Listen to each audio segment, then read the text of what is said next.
Good afternoon. Thank you for joining our virtual workshop today. The purpose really was to demystify ILYM's finances a little bit, recognizing that while some people are steeped in financial nomenclature, for others it's a fairly new thing. And because we all, as members and as participants in the yearly meeting, have some fiduciary responsibility. We as the Finance Committee wanted to create an opportunity to make it more accessible to everyone. So with that, this workshop we will be walking through some of the finance documents, both to look at sort of specific numbers that are presented in the advanced documents, and more broadly to familiarize more of you with the terminology, with the methodology, so that hopefully this is helpful not just in preparation for this year's annual sessions, but will better equip you to as an active participant in future sessions. So what we're going to do is start by looking at the balance sheet, and I will share my screen right now. Bear with me.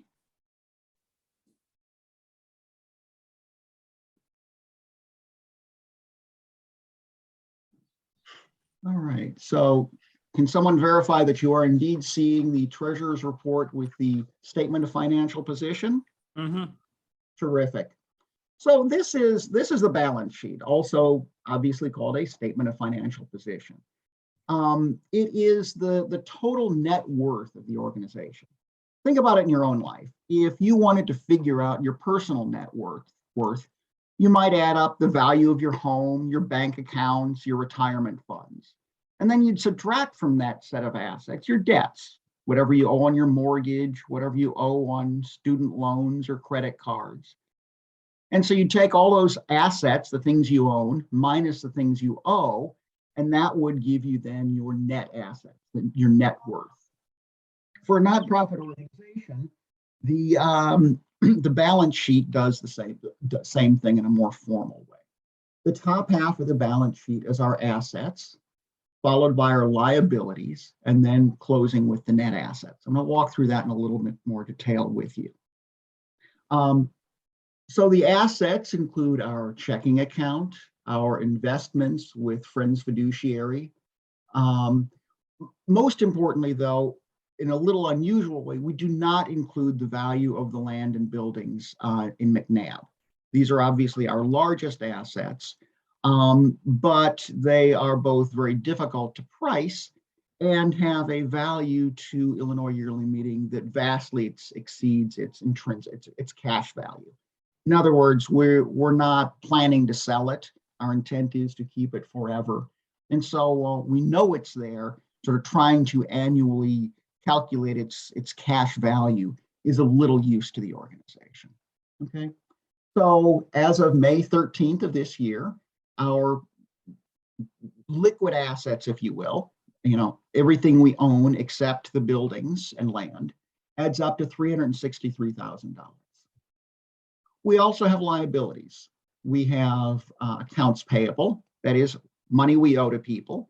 And like any business, this is a snapshot in time. So you sort of take a snapshot, there's always going to be money owed to somebody. This doesn't reflect that we're not paying our bills. It simply reflects that at this moment, we owe money to various people. And we owe some payroll taxes. Again, because on this particular day of the month, we've sort of accrued those through payroll and haven't yet sent the money off to the IRS. So that gives us liabilities of about $12,300. Okay. So the net of these two, that would be 363 minus 12, would give you about, if I do the math in my head, 352. So the question is sort of how do we think about those, the difference, the net assets? At Illinois Yearly Meeting, we break that into a number of categories, some that are very general to not-for-profit organizations, some that are very specific to ILYM. So the first category is unrestricted net assets. This is this $55,863. This is money we have with no strings attached. This is what we use to to pay our current bills, to cover whatever cash needs come up. We use this to spend money as we have budgeted, right? We then get into a second large category of designated net assets. These are funds that Illinois Yearly Meeting has set aside for particular purposes. This in general is true of all not-for-profits. But in the case of Illinois Yearly Meeting, we have very specific projects, funds, if you will, we've set aside. Let me walk you through those. The first of these is special gifts. The history of this was when Illinois Yearly Meeting received some unusually large donations. If we just sort of thrown it into our unrestricted funds, it would have made the whole thing look very lopsided, like we were suddenly much richer than we had been the year before. And the Yearly Meeting wanted everyone to understand that these were unusual circumstances. And so the money was set aside in this, if you will, unusual purposes bucket. It's called special gifts. Since then, it has been used as our rainy day fund, if you will. When unusually large gifts come in, when at the end of the year, our revenue exceeds our expenses, our so-called profit, that gets moved into here. And these funds are then available to be used for unexpected expenses. Lightning hits the meeting house. The well runs dry. Sort of whatever unexpected expenses come up, we have the ability to use the special gifts fund to cover these expenses. Okay. Let's see. I'm going to skip this one because it's small, the accessible. Payroll reserve is Illinois Yearly Meeting as a not-for-profit church organization. We don't participate in the state's unemployment insurance program. By law, we don't have to, but we take our responsibilities as an employer very seriously. And so over time, the meeting has set aside these funds as payroll reserve so that in the situation where we would have to lay off employees, we have the ability to treat them well. This is not a promise to substitute for unemployment insurance. This is simply a fund we have available to use as the meeting sees fit, should such an occurrence happen. Friends World Committee on Consultation. This will get talked about again later in the program today.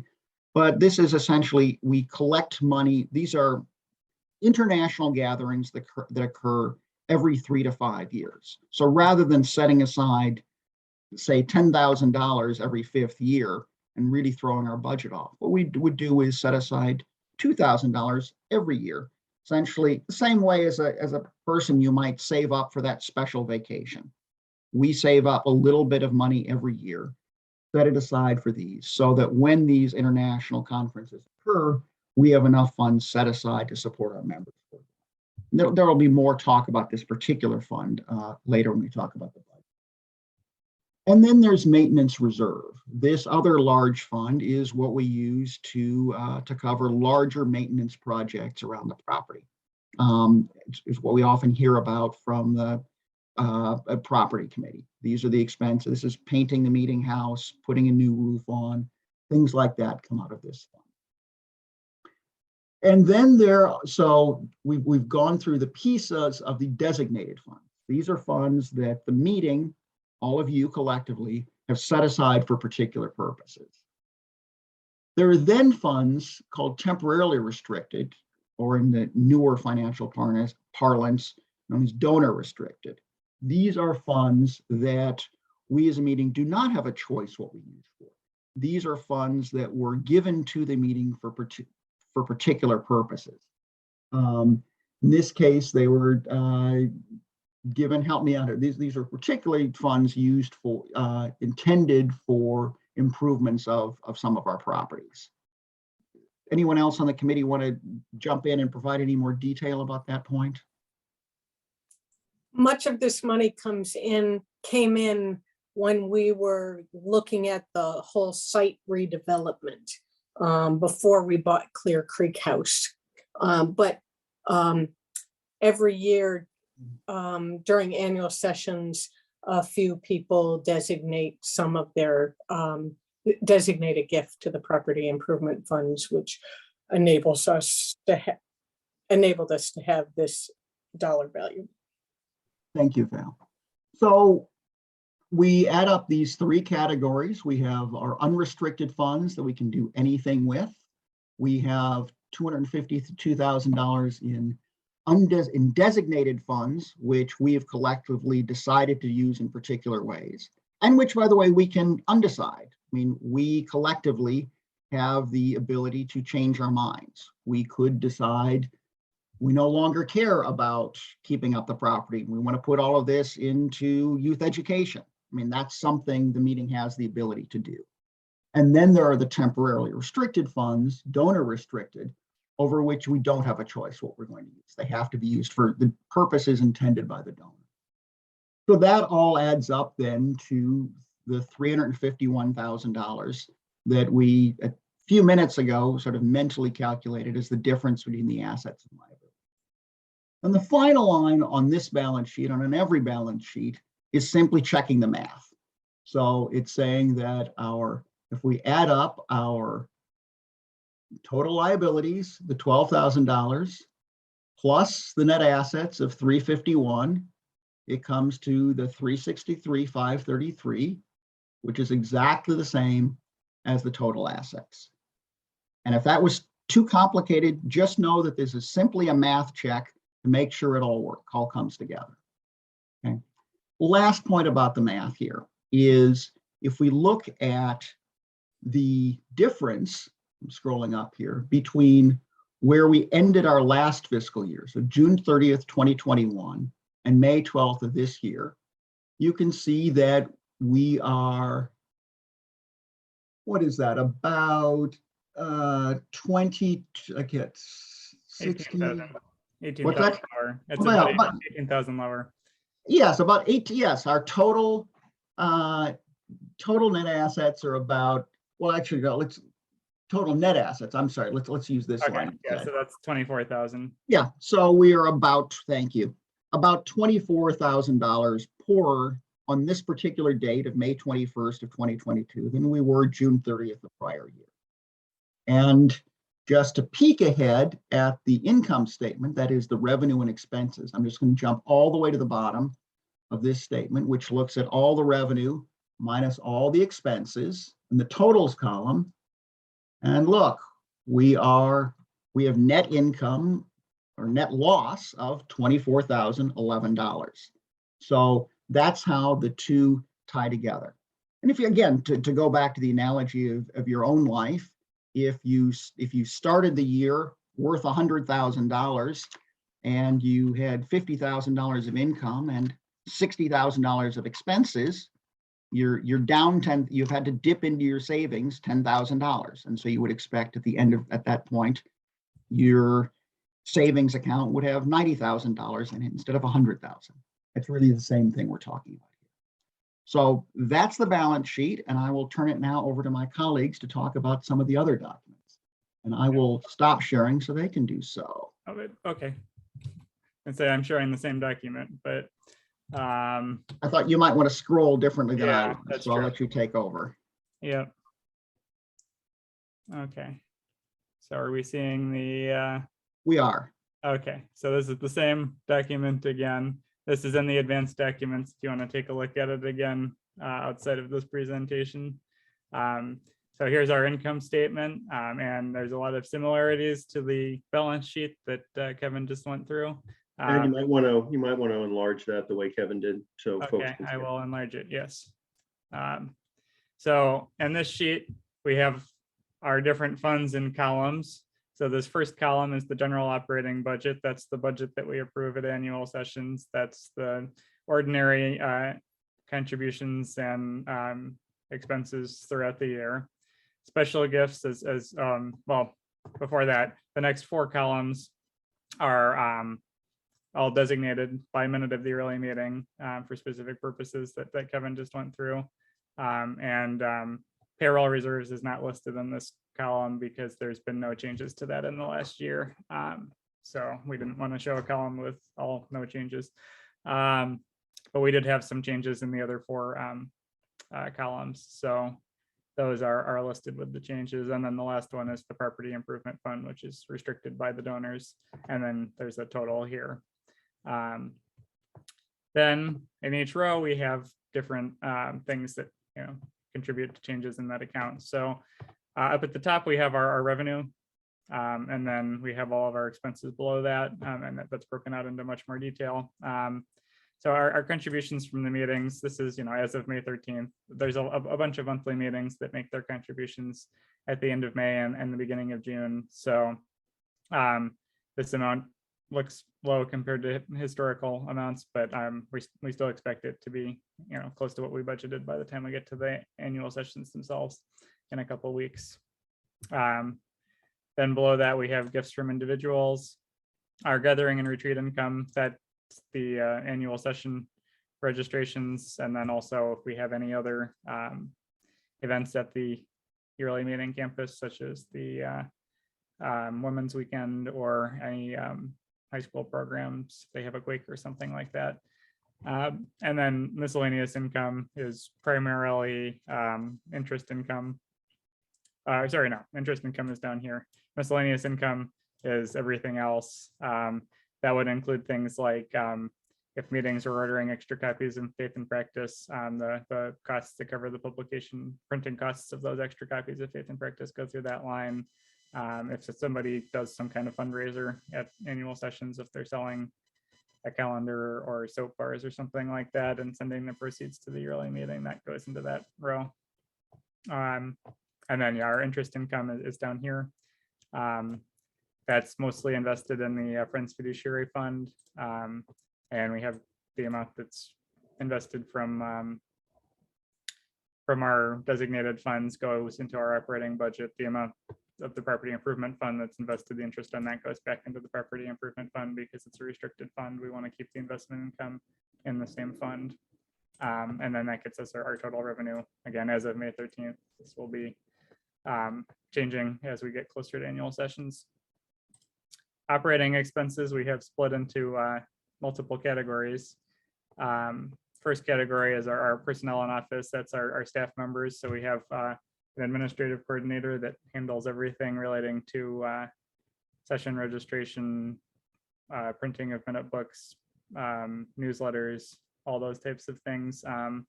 We have our youth oversight coordinator who handles all of our high school program. And then we have the children's religious education coordinator. And we have a field secretary that visits meetings and is able to identify if there's any common issues that multiple meetings are facing, or they're able to provide some support to specific things that meetings ask for. So this line here is primarily the salaries for those 4 individuals. It also includes payroll taxes and workers' compensation insurance in that line as well. Staff travel is the cost of our staff traveling. That's been artificially low the last few years because of COVID restrictions on travel. But we were able to get some amount of travel this year. And then the last one is just our office expense lines. It's things like printer paper and mailing costs, things like that. Second category is our annual session expenses. Because of the timing of when this report is published, many of those expenses aren't in yet. But the administrative coordinator oversees some expenses for annual sessions. These include things like the tent rentals. And there were some expenses associated with Women's Weekend that go into this category as well. We don't have any food expenses showing up yet because as of May 13th, we hadn't purchased any food yet. We'll also have some expenses relating to the speakers that we're bringing in the evening, which again, we haven't had at the time that this report was printed. Next big category is our property expenses.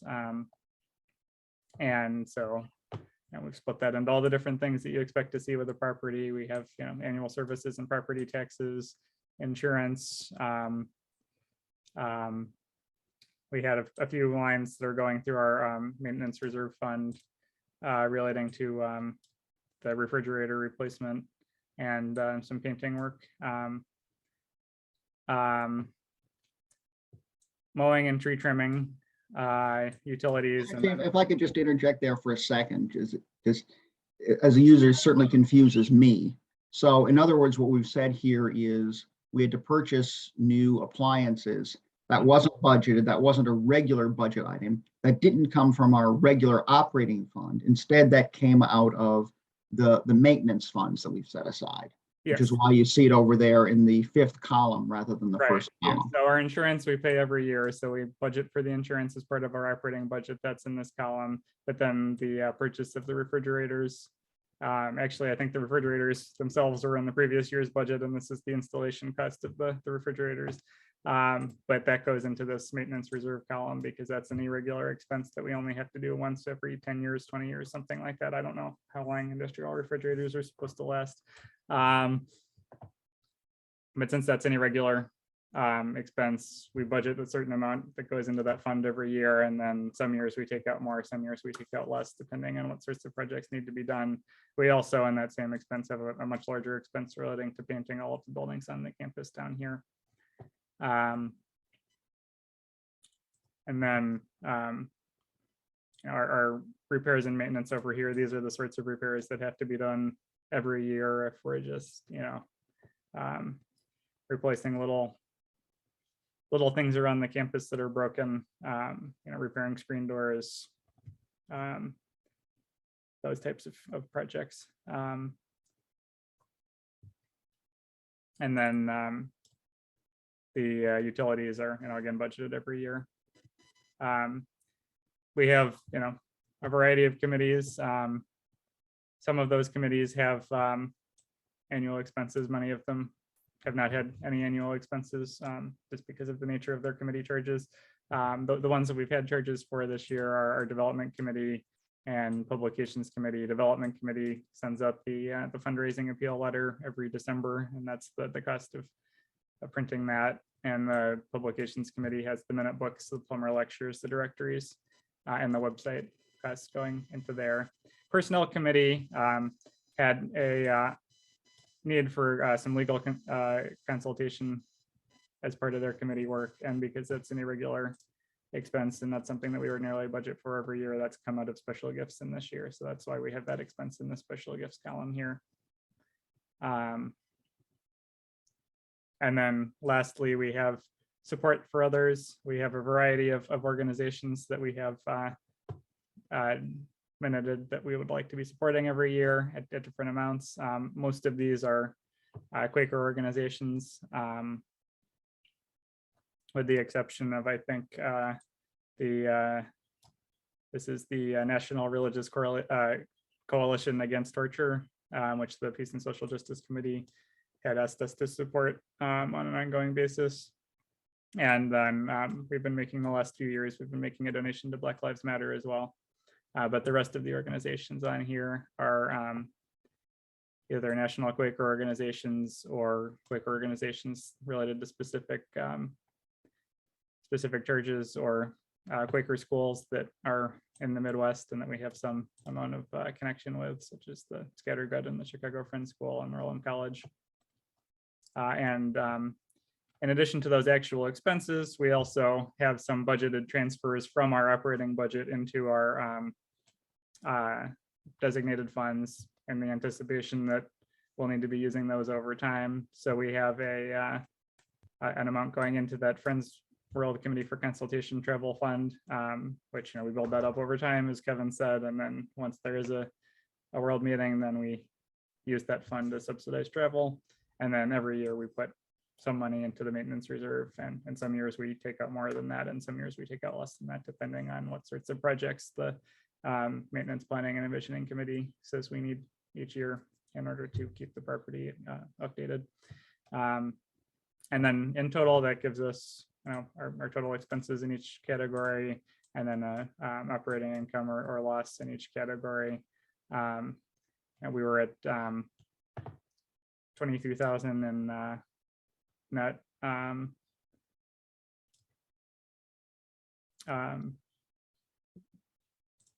loss here.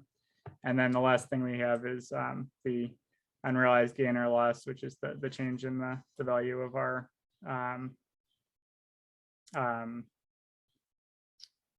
Friends Fiduciary Fund. We get interest income, but we also have at any given time the value of that might go up or down if we were to cash it out, because it's invested money, and as the stock market goes up or down, that the value of that changes. And so that gives us in total that same minus 24,000 that we had listed on the balance sheet. And as you can see, when you look at it in funds, a large part of it is that we had the big expense out of the maintenance reserve fund to cover painting this year. And that's, an unusually large expense out of that fund if you look at our historical spending pattern. So some years you're going to see that, some years you're not. And then we still have a net loss in our operating budget as well, but I think that's mostly just a function of some of the meetings haven't made their contributions yet, and that should be higher as we get closer to annual sessions. And that is our income statement at the time that we did the advanced documents. By the time of we get together for the annual sessions, the statement's going to be about a month old. I presume we're going to have an update of some sort that's going to reflect early June or something like that. Yeah, I'll be printing it out next week. Okay. So a lot of this issue of, oh my God, we're losing money will presumably be already in the past by then, I would guess. Okay. Can I ask, because I didn't see, I don't have the budget in front of me and you don't need to show it. How much are we putting into? We have, right, an annual amount that's budgeted for maintenance reserve, right? Right, and there's a third section of this talk where we're going to speak in more detail about the budget. Okay, that's fine then. So I'm sorry, go ahead, Frank. Sometimes the fund is referred to as a restricted fund, sometimes it's referred to as a designated fund, and we need to know the clear difference between restricted and designated. And Right. So Kevin, do you want to handle that question? Because everything is designated as either restricted or unrestricted, or Right. designated or undesignated. Yeah. Those are So- two separate Yeah, things. so if I understand your comment and question correctly, Frank, there are, if you can go back to the balance sheet, there are two, and the titles, so the way the bolding and underlining works here may not make it entirely clear, but there are two categories first, right? There's restricted and unrestricted. Unrestricted, we, Illinois Yearly Meeting, can choose what to spend on. And restricted means the donor chooses what it's spent on, in simple terms. You then divide the unrestricted into two categories. The ones where we have said, we have approved a budget and we can use it as we see fit. And then the designated funds where we have set aside our funds for specific purposes. We have designated them. Again, this is sort of the analogy of, the Christmas fund you set aside or saving up to buy your next car. So in other words, there's two categories, restricted and unrestricted, and the unrestricted in turn divides into two between designated and undesignated. All right, are we ready to go on? Or are there more questions at this point on the balance sheet or the income statement? You could just share screen, Ted? Yep. All right, so Illinois Yearly Meeting budgets and primarily spends out of the general fund that you saw in the statement of funds. And our budget is our best guess as we're finishing one fiscal year and going into the next. And just as a reminder, our fiscal year runs from July 1 to June 30th. And so when Ted was sharing expenses, income and expenses on the income statement, and what you will see with an update at annual meeting will not be the final for our current fiscal year, because so much of our income and expense comes in the last month of the year with annual sessions. So we make our best guess based on history and input from committees and stakeholders on what's needed to cover our expenses. We also work very hard to present a balanced budget, and that is the challenge of budgeting. The first line is contributions from meetings in income. We are asking monthly meetings in the upcoming year to increase their giving consistent with the cost of living increase we are offering. We give annually to our personnel. So we have you'll see below under personnel, the costs are going up 6%, as is our request to contributions from meeting. So we're asking meetings to increase their giving. We signal that with guidance, which is a rate per adult resident member that some meetings use and others don't. But in general, we're asking meetings to consider giving increased funds at about 6% over the prior year. The individual gifts line looks like a very large increase. That number we expect will be significantly lower. We get a lot of individual gifts in the last quarter and last couple of months of the year. And so when we talked to development and when we budgeted this number, we expect fiscal year 21-22 to come in significantly higher than the 30,000 we had by May 13th. Oh, I should have probably explained the columns on the left are our budget lines, and the columns across show our proposed budget, the change versus our budget, our current budget. In between there, next is the actual we received through May 13th, although our fiscal year will go through June 30th. And then after the budget, you can see 3 years of actuals. And so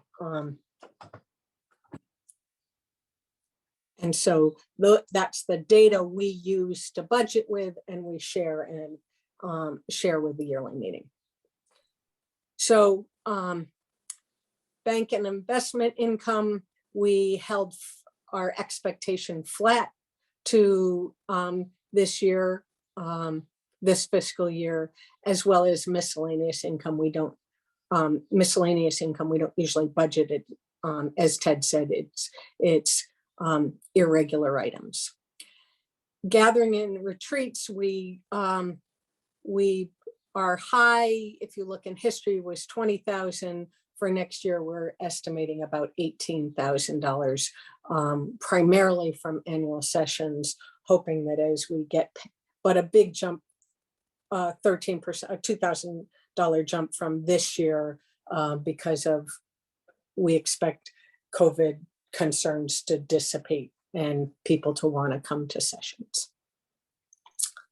So all of that adds up to $161,000 and an 11% increase over prior year. And so now as we're looking at how we spend money, and again, these categories are the same as Ted went through on the income statement. So for personnel and office, which is about half of our spending, it includes payroll, taxes, staff travel, and office expenses. We're expecting about a 6% increase, primarily through payroll, the cost of living increase for payroll. And we use the federal cost of living adjustment numbers, the same as people get through Social Security. The second line is yearly meeting travel support. We expect that friends will reps will start to travel again. When that meetings will be more in person. And so we restored that budget to historical levels.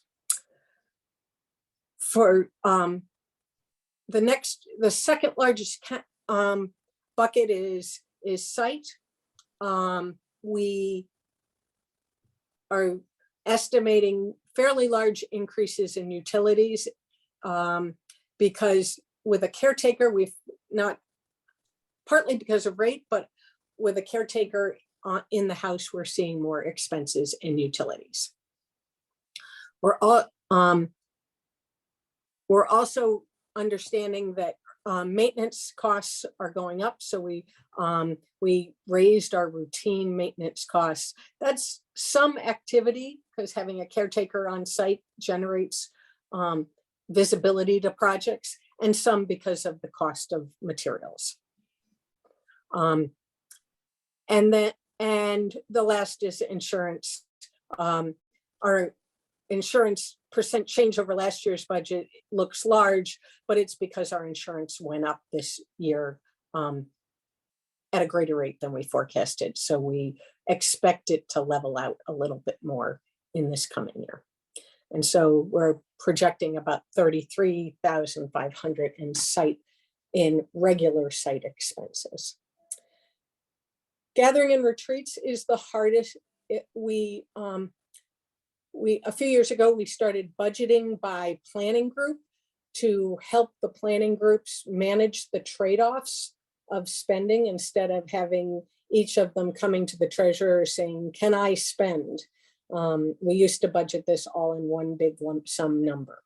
And so this is the guidance we gave the planning groups for spending. And we've increased them slightly for next year in order to facilitate annual sessions. And so if you look back to income, we had $18,000 in income for annual sessions and $20,000 of expense.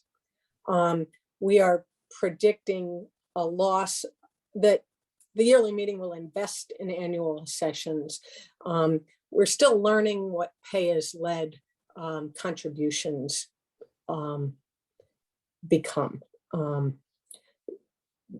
We started that just as we went into the pandemic, so we don't really understand how our income will change with that change in policy. The next big bucket is committee expenses. We reach out to all the committees and ask for guidance. Some of those committees give us guidance. In large part, we predict them by history. The two big areas of expense for committees are publications, because we still print materials, and children's religious ed and youth oversight because they run programming. The rest are modest expenses, and many of them many of their expenses have gone to zero because we are no longer using conference calls and we're using free Zoom, but we leave some money so committees can have funds to do their work.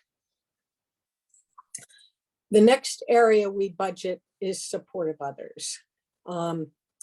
As Ted said, the yearly meeting budgets and spends, it contributes to a variety of Quaker organizations and a couple of others. This is, we're holding our contributions flat in a year with very high payroll increases. This is the section of the budget that sees the most discussion on the floor historically. We feel like that our spending has two benefits. One, our modest contributions help support organizations, the work of organizations we feel strongly about. In addition, having Illinois Yearly Meeting and Quaker organizations contributing to these organizations demonstrates to other donors that Quakers support their own organization, endorse their own organizations. And that's the last of the expenditures that go through the balance sheet on a income versus expense. The last part of our budget, and Ted, you scroll down to the transfers, are transfers. And these are items where we designate money to move into the funds each year to set aside for rainy days or irregular expenses. So we've talked about the maintenance reserve and why it exists. This year we dipped into it, and next year we expect to dip into it again. And in a larger, this year we paid for painting, and next year we're going to be doing some roofing work. And so we increased we're recommending an increase in our contribution to the maintenance reserve so that we don't deplete it too greatly. As was discussed, we set aside money for travel for FCWCC. This is a very hard fund to know what we need in. Although it's irregular, the travel expense is extraordinary. And the number of reps who go change dramatically. Sometimes we have 3 or 4, sometimes we have 1 or 2. And so the practice for yearly meeting has been that we set aside $1,000 a year. And then at the time of the meeting, once we have paid what was requested that we could afford, then we send the surplus to FWCC for scholarship funding for people who are more challenged than ours. So we deplete that fund at the end of every meeting and then start to replenish it. The last bucket is operating surplus to special gifts. We do not budget for that. It is just in the years where we're fortunate enough to receive more income than we expend, we transfer the surplus into special gifts to give us an undesignated, unrestricted dollars held for unusual expenses. An example of that is we funded the meeting contribution, the faith and practice, that the Illinois Yearly Meeting Faith and Practice we sent out to monthly meetings. We funded that in large part out of special gifts. Are there any questions? The intent here. Let me just correct it. I think you misspoke there. The transfer to special gifts is to a designated fund. It's still unrestricted, but it's designated. Oh, I meant to say unrestricted, undesignated. No, it's unrestricted, designated. Oh, okay. It is designated, but it's a rainy day designation. Yeah. So you're right. I did misspeak. The intent for today is to understand how the budget works, not to debate the Finance Committee's specific recommendations. That should happen on the floor of the meeting. But the intent for today is to understand what's here so that you're able to engage in the conversation at annual sessions next week. As I started out, the challenge in budgeting for Illinois Yearly, the Finance Committee acting on the behalf of yearly meeting and for the approval in the yearly meeting is that we have rising costs through because we continue to increase the pay of our staff we hope appropriately. And we continue, and over time we've added staff and hours of staff while we have a flat to declining membership base. And so given that our income comes out of our membership, whether it's through monthly meeting membership or individual giving, the stress in the budget the operating budget every year is not to ask too much of those who support us while continuing to do the work of the yearly meeting. And so that is those are the trade-offs that we ask the membership to engage with us in. We have made our best stab at a look at it. There will be a preview of this budget on Thursday for feedback, and then the Finance Committee will go back and try to reflect the feedback we heard in a final draft for approval on Saturday. Is there any more discussion we want to have today? Thank you, everybody, for your time, attention, preparation. I look forward to what is always a constructive dialogue at annual sessions to land what this year I believe is a challenging budget. Thanks. Thank you.